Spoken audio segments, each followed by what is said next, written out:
बहुत समय पहले की बात है। भद्र देश के राजा अश्वपति की कोई संतान नहीं थी।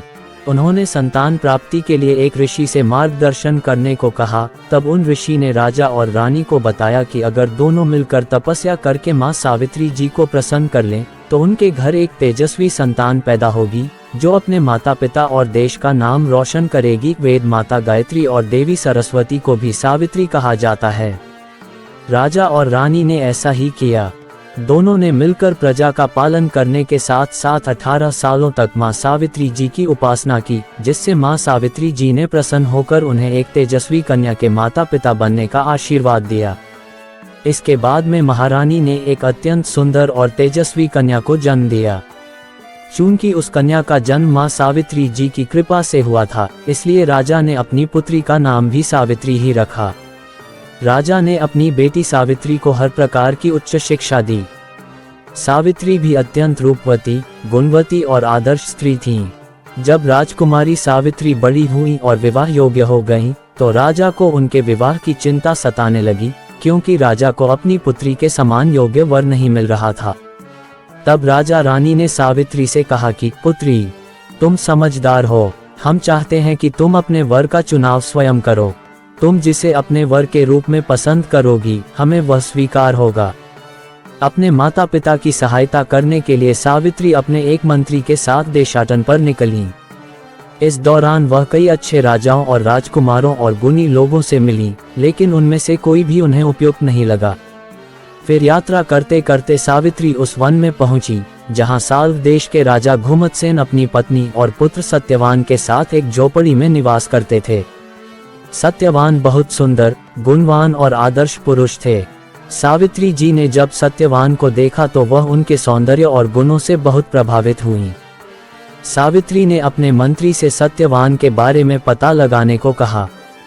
तब मंत्री ने उन्हें बताया कि सत्यवान के माता पिता दोनों ही अंधे हैं। जब उनके पुत्र सत्यवान बहुत छोटे थे, तब राजा रानी के अंधेपन का लाभ उठाकर एक पड़ोसी राजा ने धोखे से उनका राज्य छीन लिया था। तब से राजा रानी वन में एक कुटिया बनाकर रह रहे हैं और सत्यवान उनकी हर प्रकार से सेवा करते हैं। सावित्री जी सत्यवान के रूप और गुणों पर मोहित हो गईं। उन्होंने निश्चय कर लिया कि वह सत्यवान से ही विवाह करेंगी।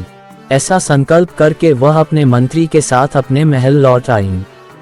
तब राजा और रानी ने सावित्री से पूछा कि क्या तुम्हें तुम्हारे योग्य कोई वर मिला? तब सावित्री जी ने सत्यवान के बारे में बता दिया। उसी समय वहां नारद मुनि आ गए। उन्होंने राजा और रानी को बताया कि इसमें कोई संदेह नहीं कि सत्यवान अत्यंत गुणवान हैं, लेकिन वह 1 साल से अधिक जीवित नहीं रहेंगे। ये सुनकर राजा रानी बेहद दुखी हुए। उन्होंने सावित्री जी को समझाया कि पुत्री, तुम कोई और वर का चुनाव कर लो, हम तुम्हें सत्यवान के लिए कैसे हाँ कह दें। तब सावित्री ने बड़ी विनम्रता से कहा कि हे पिता, मैं सत्यवान को मन ही मन अपना पति मान चुकी हूँ। मैं अब किसी और दूसरे पुरुष के बारे में सोचूंगी भी नहीं। तब राजा रानी को सावित्री का विवाह सत्यवान से ही करना पड़ा। उन्होंने सावित्री और उनके ससुराल के लिए बहुत सा धन देना चाहा, लेकिन सावित्री ने कुछ भी लेने से मना कर दिया और अपने माता पिता को यह विश्वास दिलाया कि जल्द ही सब कुछ अच्छा हो जाएगा। सावित्री जी ने राजमहल के सभी सुखों का त्याग कर दिया और एक आदर्श बहू तथा पत्नी बनकर अपने सास ससुर और पति की मन लगाकर सेवा करने लगी। सत्यवान के माता पिता सावित्री जैसी बहू पाकर धन्य हो गए थे।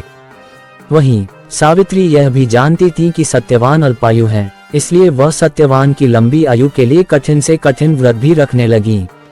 आखिरकार वह दिन आ गया जिस दिन सत्यवान की मृत्यु होनी थी। सावित्री जी बहुत चिंता में थीं।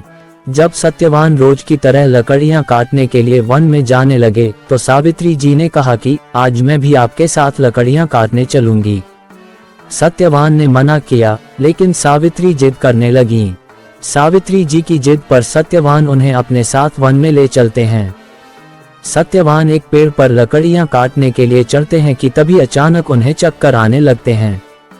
सत्यवान सावित्री जी से कहते हैं कि न जाने क्यों आज मुझे चक्कर आ रहे हैं। सावित्री जी तुरंत कहती हैं कि आप थक गए होंगे, आप पेड़ से नीचे उतर आइए। सत्यवान पेड़ से नीचे उतर आते हैं कि तभी वह बेहोश होकर नीचे गिर पड़ते हैं।